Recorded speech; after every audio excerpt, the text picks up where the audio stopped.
Bismillahirrahmanirrahim. Assalamualaikum warahmatullahi wabarakatuh. Alhamdulillahilladzi anzala sakinata fi qulubil mu'minin liyazdadu imana ma'a imanihim. Asyhadu an la ilaha illallah wa asyhadu anna Muhammadan abduhu wa rasuluhu la nabiyya ba'dah. Alhamdulillah, puji syukur kita panjatkan kepada Allah atas segala limpahan karunia Allah kepada kita. Salawat salam semua tetap berlimpah kepada junjungan kita Nabi Muhammad Sallallahu Alaihi Wasallam. Para hadirin, sahabat yang dirahmati Allah Subhanahu Wa Taala. Alhamdulillah pada siang hari ini di bulan Ramadan yang cerah, kita bisa bertemu kembali. Insya Allah kita akan ngobrol perkara tentang kewajiban-kewajiban kita kepada Allah, beribadah, diantaranya tentang sholat, tentang puasa yang hari ini sedang kita jalani.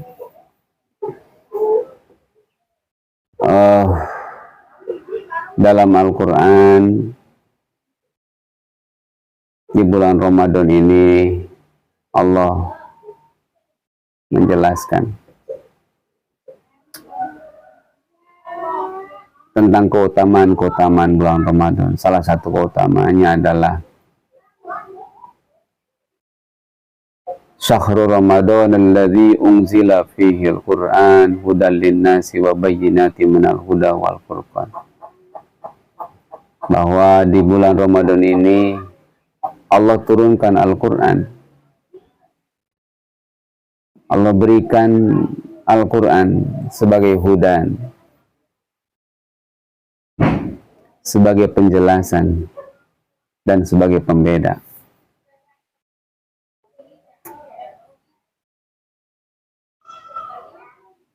Kenapa Ramadan ini menjadi satu bulan yang luar biasa? Salah satunya adalah bulan di mana diturunkannya Al-Quran. Sehingga bulan Ramadan disebut Syahrul Quran. Berbahagialah bagi yang hari ini atau di bulan ini sedang berlomba tastabiqul khairat, membaca Al-Quran, tadarus Al-Quran,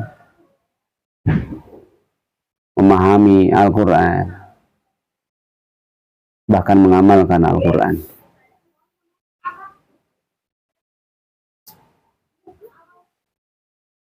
Dalam memahami Al-Quran ini, kita harus terus belajar. Mulai dari belajar membacanya, kemudian belajar sesuai dengan hukum tajwidnya, makhrajil hurufnya, bahkan kemudian terjemah Qur'annya, sampai kemudian kita memahami tafsirnya, dan baru kita akan melaksanakannya. Yang mudah untuk kita pahami dan kita laksanakan, laksanakanlah dengan segera. Tidak harus menunggu kita menjadi pintar untuk kita kemudian mengamalkan Al-Quran. Karena Al-Quran adalah petunjuk hidup kita. Kita hidup dengan panduan yang Allah sudah berikan. Al-Quran itu bagi kita hari ini adalah ibarat peta hidup, di mana kita hidup di muka bumi ini harus dengan pemahaman bahwa di dunia ini ada sesuatu yang berbahaya, ada sesuatu yang menjadi jebakan, ada yang menjadi kebahagiaan, di mana letak yang membahayakan, di mana yang tidak boleh dilalui, dan di mana yang dibolehkan, bahkan dianjurkan dan diharuskan. Kita berjalan, kita hidup dan tinggal. Jadi Al-Quran adalah petunjuk tentang apa yang boleh dan tidak boleh, yang halal dan yang haram. Dan kemudian Al-Quran juga sebagai penjelas, menjelaskan tentang bagaimana kita hidup yang baik menurut Al-Quran. Dan terakhir, Al-Quran sebagai pembeda. Al-Quran membentuk kita menjadi manusia yang berbeda, dengan karakteristik yang berbeda. Berbeda dengan yang tidak paham Quran, berbeda dengan yang tidak mengerti Al-Quran, berbeda dengan yang tidak memegang Quran sebagai petunjuk tentunya. Hadirin sahabat Mupi rahimakumullah.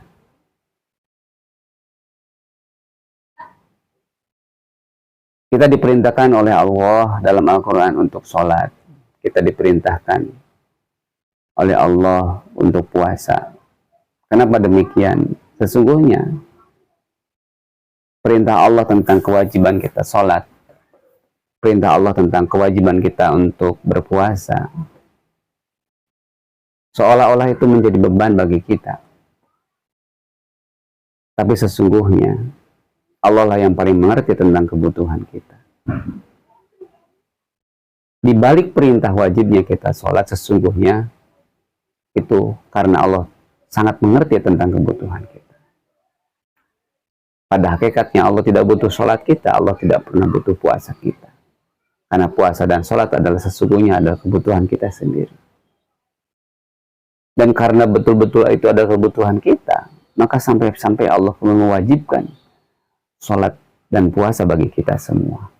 Maka jangan pernah merasa menjadi beban sholat bagi kita. Justru suatu saat nanti, ketika kita tidak melaksanakan sholat, itulah beban yang sesungguhnya yang harus kita tanggung nanti di akhirat. Ketika kita tidak puasa, itulah beban yang sesungguhnya yang harus kita tanggung ketika kita di akhirat. Maka ketika kita taat pada Allah, melaksanakan sholat, melaksanakan puasa dengan baik di dunia ini, sesungguhnya itu adalah kemudahan bagi kita semua. Dan Allah memberikan tahu kepada kita.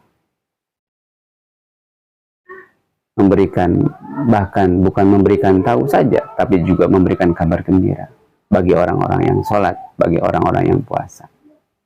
Karena buah dari puasa, buah dari sholat yang kita kerjakan adalah akan kembali kepada diri kita sendiri. Hadirin yang dirahmati Allah Subhanahu wa Ta'ala. Oleh karena itu, mari kita tunaikan kewajiban kita, sholat, puasa kita dengan sebaik-baik sholat dan sebaik-baik puasa, karena sesungguhnya itu adalah kebutuhan kita. Allah tidak pernah butuh sholat kita, Allah tidak pernah butuh puasa kita, karena Allah Maha Kaya. Bahkan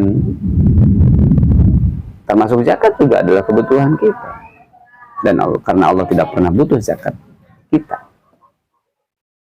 Dalam surat Al-Fatir, Allah menyampaikan, A'udzubillahi minasyaitonirrajim, antumul fuqara'u ilallah wallahu ghaniyun hamid. Iya sayudhikum wa yati bi khalqin jadid. Allah menyampaikan pada kita, wahai manusia, engkaulah yang butuh kepadaku, aku adalah yang Maha Kaya. Sesungguhnya Allah tidak butuh engkau, karena Allah adalah yang Maha Kaya. Engkaulah yang butuh aku, kata Allah. Dan Allah, kalau Allah berkehendak melenyapkanmu, bagi Allah itu adalah perkara yang sangat mudah. Ya, janganlah menunggu murkanya Allah atas kelalaian kita. Janganlah menunggu murkanya Allah atas ketidakdolaran kita dalam menjalankan kewajiban-kewajiban kita pada Allah, dalam melaksanakan tanggung jawab kehambaan kita pada Allah. Oleh karena itu, laksanakan kewajiban-kewajiban ini dengan kesadaran, kewajiban-kewajiban kemusliman kita dengan penuh kesadaran dan keimanan, ketakwaan pada Allah Subhanahu wa taala. Sesungguhnya semua kewajiban yang Allah berikan kepada kita adalah akan kembali kepada kita sendiri. Dan Allah Maha tahu apa yang terbaik buat kita. Dan ketika kita melaksanakan kewajiban-kewajiban kita, sesungguhnya kita sudah menjalankan apa yang Allah kehendaki dan apa yang kita butuhkan. Mudah-mudahan kita semua bisa menjadi hamba-hamba yang bertakwa kepada Allah Subhanahu wa taala. Demikian pesan pada siang hari ini. Terima kasih. Semoga puasa kita pada hari ini bisa diselesaikan dengan baik. Dan jika ada yang ingin berpendapat pada materi ini, silahkan komentar di kolom komentar. Terima kasih. Hadanallahu wa iyyakum ajmain. Assalamualaikum warahmatullahi wabarakatuh.